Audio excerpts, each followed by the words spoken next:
안녕하세요. 저는 일산에 사는 20대 후반의 여자입니다. 제가 여기에 이렇게 오늘 사연을 올리게 된 이유는 세상에 이런 쓰레기 같은 인간들도 뻔뻔하게 살아 숨쉬고 있다는 걸 세상에 알리기 위함입니다.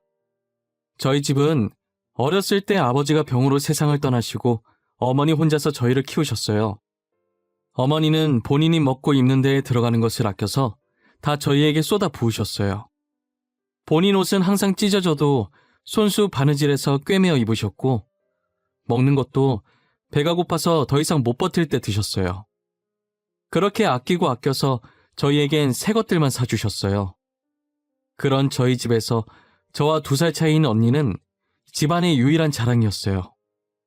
언니는 무엇을 하든 저보다 월등히 뛰어났거든요.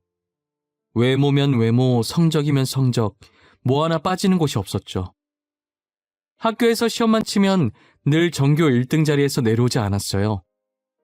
저도 공부를 못하는 편은 아니었지만 언니에 비하면 세 발의 피였어요. 저는 늘 언니가 존경스럽고 배울 점 많다는 것을 느꼈어요. 언니는 충분히 명문대를 가고도 남을 성적이었지만 우리를 키우느라 제대로 쉬어본 적 없는 홀어머니 때문에 대학을 포기하게 되었어요. 대신 자격증을 따서 일찍이 회사에 취업을 한 거예요. 첫 월급은 어머니께 다 드리고 그 다음 월급들은 조금씩 차곡차곡 모아서 제가 대학교에 들어갈 때 대학 등록금으로 내줬던 착한 언니였어요. 그런 언니가 회사 지인의 소개로 변호사인 예비 형부를 만나게 된 거예요. 편의상 앞으로는 그냥 형부라고 말할게요. 형부는 정말 언니한테 잘해줬어요. 언니가 죽으라고 하면 죽는 신용도 하는 양반이었거든요. 처음에 형부와 결혼 얘기가 오갈 때 언니는 가진 게 없다고 걱정이 많았어요. 집안이 좋은 것도 아니고 그렇다고 부모님이 2분 다 살아계신 게 아니잖아요.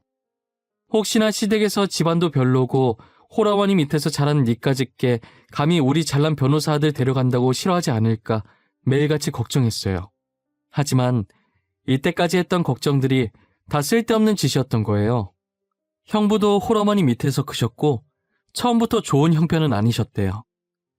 그래서 언니가 처음 인사드리러 갔을 때 어머니께서 다정하게 안아주셨다고 해요. 아이고 우리 새아가 어디서 이런 예쁜 아이를 데리고 왔을꼬. 얼른 들어오렴. 내가 너 오면 먹이려고 음식을 상다리 부서지게 준비했단다. 어머니 안녕하세요. 처음 인사드립니다. 이렇게 반갑게 맞이해 주셔서 감사해요. 제가 빈손으로 오는 건 예의가 아닌 것 같아서 과일 바구니라도 준비했어요. 마음에 드실지 모르겠어요. 어머, 내가 과일 좋아하는 거 어떻게 알고 벌써부터 이렇게 이쁜 짓을 할까? 만약 내가 과일을 안 좋아한다고 해도 우리 새아가가 주는 건데 억지로라도 다 먹어야지. 이렇게 좋아해 주실 줄 알았으면 진작 찾아뵐 걸 그랬나 봐요. 너무 늦게 와서 죄송해요. 저는 가진 것도 없이 잘난 오빠 데려가고 거기다 이런 귀한 대접을 받아도 되는 건지 모르겠어요.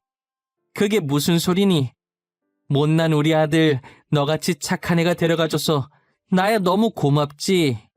가난하게 태어난 건 죄가 아니란다. 지금 잘 먹고 잘 살고 있지 않니? 기죽지 말고 당당하게 살아. 언니의 시어머니가 되실 분은 형부만큼이나 좋으신 분이셨어요. 그렇게 언니네는 쉽게 상견례를 하고 결혼 날짜를 잡을 수 있었어요. 결혼을 앞두고 언니와 형부는 들뜬 마음으로 둘이서 여행을 갔어요. 저는 그때로 다시 돌아가서 여행을 가지 말라고 뜯어 말렸어야 했어요. 언니에게 잘 갔다 오라고 마중 나갔던 과거에 제 자신한테 너무 자괴감 들더라고요. 아니, 어쩌면 이 일 덕분에 쓰레기 같은 인간을 거를 수 있었다는 생각도 듭니다. 여행을 갔던 언니와 형부가 늦은 밤에 집으로 돌아오던 중 거의 다 와가서 교통사고를 당했어요. 그래도 다행히 언니와 형부 둘 다 무사하다고 하더라고요. 뒤에서 트럭이 먼저 언니네 차를 박았는데 결혼 앞두고 괜히 큰일 내지 말자 싶어서 트럭 아저씨한테 잘못 따지지도 않고 그냥 바로 왔다는 거예요. 저는 사고 다음날 들은 거라 차 별로 안 깨졌겠지라고 생각하고 제가 잠시 차를 빌려 쓰려고 했었어요. 그런데 뒤에서 박은 것 치곤 앞도 만만치 않게 깨져 있는 겁니다. 꼭 차 앞부분에 누군가 큰 바위를 던진 것 마냥 움푹 들어가 찌그러져 있었어요. 하지만 저는 별로 대수롭지 않게 여기고 버스 타야겠다며 그냥 지나갔어요. 지금 생각해보면 그러지 말걸. 그때 더 열심히 차를 살필 걸 싶습니다. 그랬으면 이런 일이 생기지 않았을 건데 말이에요. 사고가 일어나고 며칠 뒤 저희 집에 경찰이 찾아왔어요. 지금 급하게 언니를 찾고 있다고 혹시 집에 있냐면서요. 안녕하십니까. 저희는 땡땡 경찰서에서 온 경찰들입니다. 혹시 박수현 씨 여기에 계십니까? 이번에 일어난 사건 때문에 저희랑 같이 서로 동행해 주셔야 할 것 같습니다. 경찰이요? 저희 언니인데 무슨 사건 때문에 그러시는 거예요? 혹시 언니가 무슨 잘못이라도 한 거예요? 뭐야? 아침부터 왜 이렇게 시끄러워? 누가 왔어? 경찰들이 우리 집에 무슨 일로 오셨대? 박수현 씨? 저희랑 같이 서로 가주셔야 할 것 같습니다. 땡땡과 땡땡땡땡 차 좀 맞으시죠? 당신을 뺑소니범으로 체포합니다. 주말이라 집에서 쉬고 있던 언니가 무슨 일이냐며 현관으로 나왔어요. 언니가 나오자마자 경찰이 다짜고짜 언니 손목에 수갑을 채우더니 글쎄 뺑소니범으로 언니를 체포한다는 거예요. 드라마에서만 듣던 미란다 원칙을 실제로는 처음 들어봤어요. 하지만 언니는 몇 년째 장롱면허 수준으로 운전을 잘할 줄 모른단 말이에요. 그런 자신의 운전 실력을 잘하는 언니가 평소에 집 앞 잠깐 마트 갈 때 말곤 차 운전도 잘 안 하는데 느닷없이 뺑소니를 했다고 하니 저희는 도저히 믿기지 않았어요. 당사자인 언니도 그런 적이 없으니 영문도 모른 채 자기는 아니라고 소리 지르며 잡혀갔어요. 저 또한 상황 파악이 전혀 안 되었고 엄마는 뺑소니범이라는 소리에 그 자리에서 기절하셨어요. 결국 언니는 가해자 신분으로 재판까지 가게 되었어요. 재판에 제가 참관하게 되었는데 언니는 본인이 한 일이라고 인정하더라고요. 저는 재판 중에 일어난 언니의 모든 행동들이 도저히 이해가 안 되는 거예요. 그때부터 이 사건에 엄청난 무언가가 있다는 생각이 들기 시작했어요. 언니는 모든 혐의를 인정하고 교도소에 들어갔어요. 저는 언니의 재판이 끝나자마자 곧장 형부가 있는 로펌으로 찾아갔어요. 형부, 이게 어떻게 된 일이에요? 언니가 왜 뺑소니범으로 잡혀가는 건데요? 저희 언니 운전 실력 형부도 잘 알고 있잖아요. 지금 이게 말이 되는 일이에요? 뭔가 잘못된 거죠? 처제, 이건 나도 어떻게 할 수가 없어. 모든 증거들이 다 수연이를 가리키고 있었어. 진짜 빼도 박도 못하는 상황이었다고. 나한테 와봤자 해결되는 건 하나도 없어. 말이 되냐고요. 운전이라고 해봤자 집 앞 5분 거리 마트 갈 때 말곤 운전 안 하는 사람이에요. 이거 뭔가 잘못됐어요. 나 이 일 절대 그냥 못 넘어가요. 진범 형부가 못 찾아내면 제가 찾아내요. 형부는 자신이 나서도 해결해 줄 수 있는 방법이 없다며 이 사건에 아예 손을 떼버렸어요. 저는 그런 형부의 태도가 너무 의심스러웠어요. 왜냐면 그게 언니 차였긴 하지만 거의 형부가 운전하고 다녔거든요. 그리고 최근 들어 형부가 차를 새로 사서 애지중지 여긴다고 거의 언니 차만 타고 다녔었어요. 특히나 제일 의심스러웠던 점은 본인이 변호사임에도 불구하고 자신의 여자친구인 언니의 변호사로 안 나섰다는 게 제일 이상했었죠. 불행 중 다행인 게 제 남자친구도 변호사였어요. 제 남자친구는 저와 고등학생 때부터 알고 지냈고 원래는 검사를 준비하던 와중에 무엇 때문인지 모르겠으나 변호사로 생각을 바꿨더라고요. 형부처럼 로펌 출신은 아니었지만 그래도 인맥이 넓어서 로펌 변호사들이랑 친한 편이더라고요. 당연히 형부와도 제가 알기 전부터 친하게 지내던 사이였고요. 남친이 몰래 형부한테 수상한 점이 없는지 캐내려고 했었는데 제 귀에 들어갈까봐 그런 건지 도저히 그 사건에 대해 입을 안 연다고 하더라고요. 아, 수연아 미안해. 나도 누님 일에 도움을 주고 싶었는데 그 형님이 당최 입을 안 여네. 무슨 말이라도 해야 뭘 물어보는데 아무 말도 안 해. 나보고 피곤하다고 계속 가라는 거야. 너가 뭐가 미안해. 괜찮아. 그 인간이 입을 안 여는 건데 너가 어떤 수로 알아내겠어. 언젠간 진실은 다 밝혀지게 되어 있으니까 조금만 있으면 뭔가 하나씩 나오겠지. 그렇겠지? 누님이 진짜 그럴 사람이 아니잖아. 내가 누님을 알던 세월이 얼만데 만약 형님이 무슨 짓을 한 거면 진짜 나도 용서 못할 것 같아. 말이라도 그렇게 말해줘서 고마워. 혹시나 진짜 작은 거라도 괜찮으니까 뭔가 알아낸다면 꼭 연락 줘. 알겠지? 남친은 제게 알아낸 게 하나도 없어서 저를 볼 면목이 없다며 전혀 도움되지 못했다고 엄청 미안해 하더라고요. 그게 남친의 잘못은 아니니까 제가 뭐라고 할 수 없었죠. 그러다 남친이 급하게 제게 전화해서는 그 사건을 처음엔 형부가 맡았었다고 하더라고요. 수연아, 내가 방금 지나가다가 빅뉴스를 들었거든? 이야, 형님 진짜 몹쓸 사람이네. 사람들이 하는 얘기 들었는데 그 뺑소니 사건 원래 형님이 맡기로 했던 사건이래. 뭐? 근데 왜 형부가 아니라 다른 사람이 그 사건을 맡은 거래? 형부가 우리 언니 제일 잘 알잖아. 누명 벗게 해줘야지. 도대체 왜 그런 거야? 이유는 나도 몰라. 떠들고 있던 사람들도 이유는 모르는 것 같더라고. 그냥 증거만 싹 다 모아서 다른 사람한테 사건 넘겼다더라고. 형부 진짜 미친 거 아니야? 그게 제대로 된 증거는 맞아? 확실한 증거들이냐고. 혹시 너무 확실한 증거라서 변호를 못할 것 같아서 그런 건가?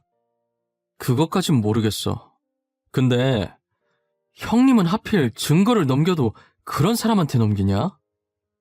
사건 빨리 끝내고 싶어서 단면만 보고 범인 같은 사람 무조건 몰고 가는 악질 변호사한테 말이야.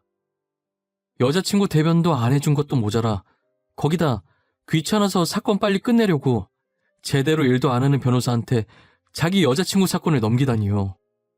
남친한테 들은 형부의 태도에 화가 나는 걸 넘어서 너무 어이가 없었어요. 남친은 저와 통화를 마치고 형부 사무실로 들어갔대요.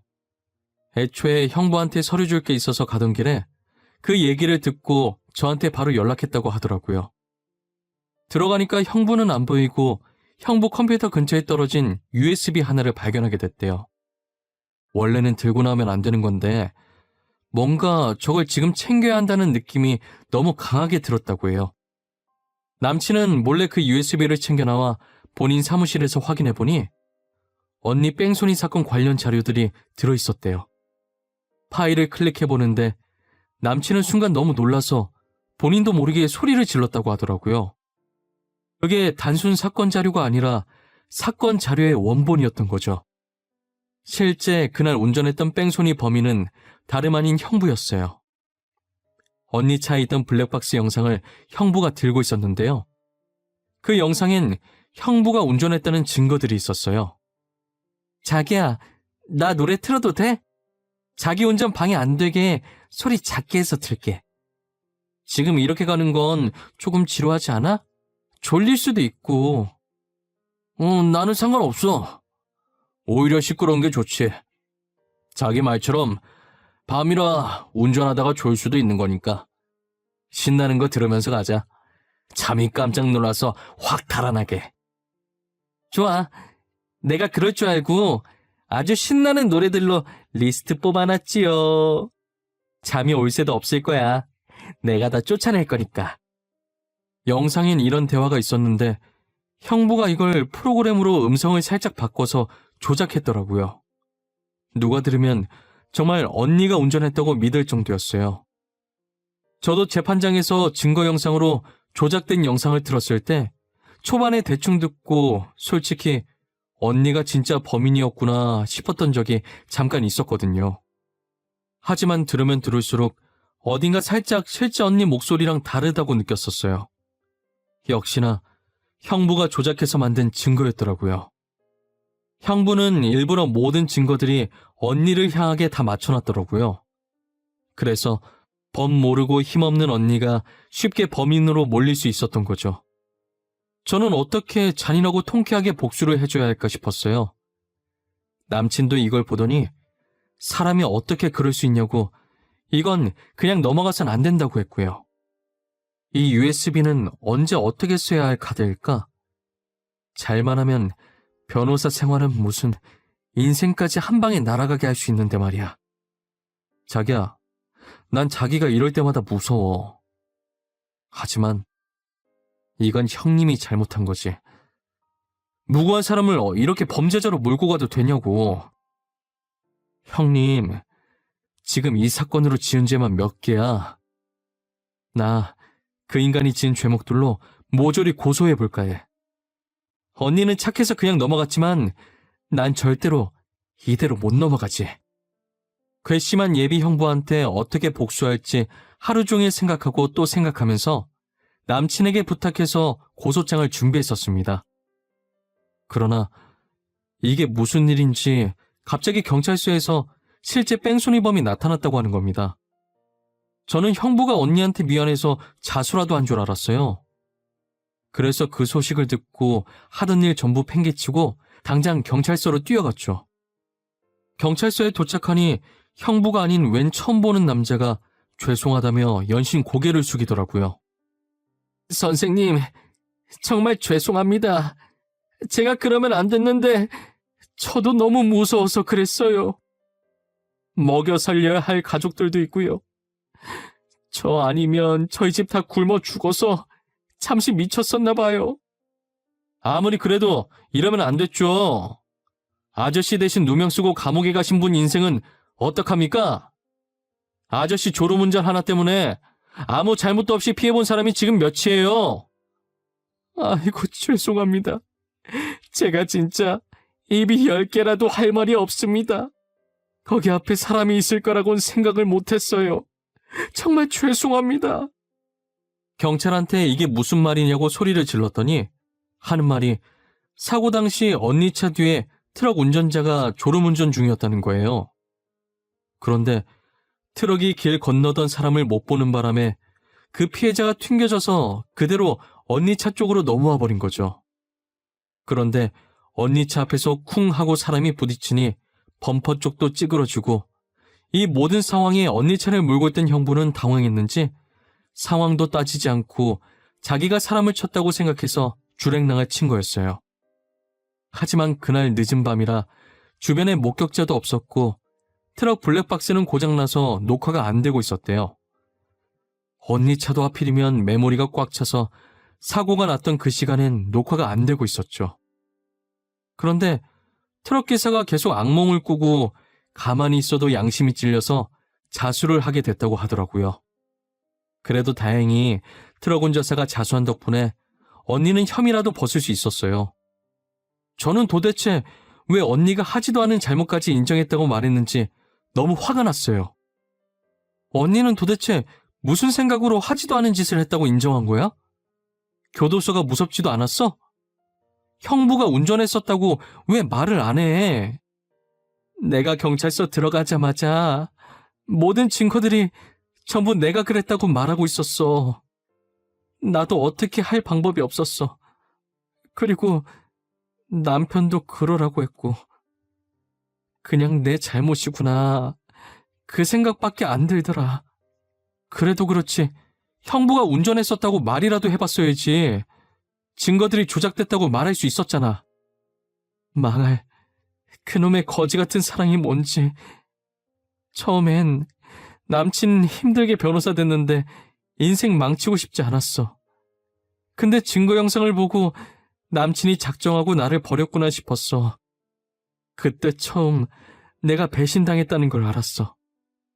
나중에 알게 된 건데 언니는 당시 노랫소리에도 잠을 못 이겨 결국 형부 옆에서 혼자 자고 있었고 사고가 나면서 차가 부서지는 소리에 깨던 터라 비몽사몽해서 전혀 몰랐다고 하더라고요. 언니는 그래서 사고에 대한 상황을 제대로 인지하지 못했고 그냥 뒤에서 트럭이 박았구나 그 정도였고 형부만 놀라서 핸들에 머리 박고 있다가 차 앞에 떨어진 그 광경을 보고 자신이 사람을 쳤다고 생각하고 못 본 척 도망간 거라고 하더라고요. 그래서 형부는 본인이 사람을 쳤다고 믿고 있어서 이대로 변호사 생활이 끝날까봐 모든 증거들을 언니가 범인으로 짜집기를 해놓았던 것이었죠. 언니의 혐의를 벗었다고 하나 전 절대 형부를 이대로 용서할 수 없었어요. 남친에게 받았던 증거들을 모조리 모아서 증거인멸 및 위조죄와 무고죄, 명예훼손죄로 형부를 고소했고, 조작했던 증거들을 인터넷에 뿌리면서 로펌 변호사의 실체라고 익명으로 글을 올렸어요. 댓글은 난리가 났고 실시간으로 여러 커뮤니티에서 제 글을 퍼가기 시작했어요. 결국 형부는 변호사 생활을 그만둘 수밖에 없었고, 그리고 재판장에 서게 되었어요. 판사는 법을 잘 알고 이걸 악용한 형부를 보고 괘씸하다며 최고형을 선고하였습니다. 사람의 탈을 쓰고 어떻게 이런 무거운 짓을 벌일 수 있을까요? 이 사건으로 인간이 지닌 추악함의 끝은 어디까지인지 볼 수 있었던 것 같습니다. 세상 살아가는 게 쉽지 않다지만 이 정도로 쓴맛일 줄은 꿈에도 몰랐네요. 여러분들은 저희 언니가 겪은 사건 사고 안 겪었으면 좋겠습니다. 정말 가족으로서 너무 마음이 찢어졌어요. 그것도 결혼할 예비 형부가 이런 짓을 할 줄 알았겠어요? 지금까지 제 사연을 들어주신 모든 분들께 감사드리고 다들 행복한 하루 되세요.